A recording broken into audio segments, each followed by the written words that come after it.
companies right now, if you're going to be, it's table stakes. If you are going to be a legitimate player in the corporate responsibility game, you have to have some kind of annualized sustainability or corporate responsibility report. You just have to.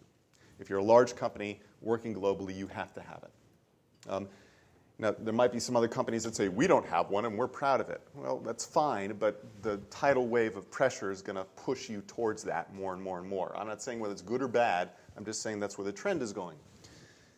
Now, it's very interesting when you look. I'm not going to name names, but there's one car maker. You read their report, and you look for the major environmental challenges that they're dealing with. I'm just focusing on environment. And they talk about all of the things that they're doing in dealing with the environment, how they're making their plants more efficient, et cetera, et cetera, et cetera.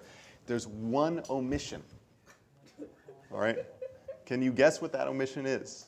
Yes. Okay. So they're not talking about greenhouse emissions from their product. Okay? All right. Now, that loses them tremendous amounts of credibility in terms of that report. All right? And it drives the type of corporate name sucks.com websites that Andrew was referring to earlier.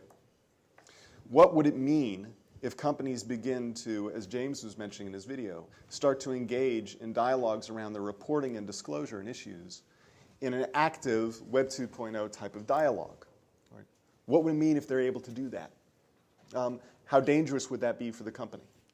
What would it mean in terms of the materiality of what they're starting to examine? What would they learn from this process? What would the engagement of the dialogue begin to teach them in terms of what they should be doing, not only with their brand communications, but with their broader product design and innovation and R&D strategies and investments going forward?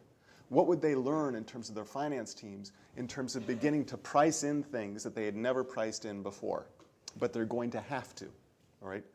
Any company that's not starting to think about pricing in the cost of carbon in their future financial projections is way behind the curve.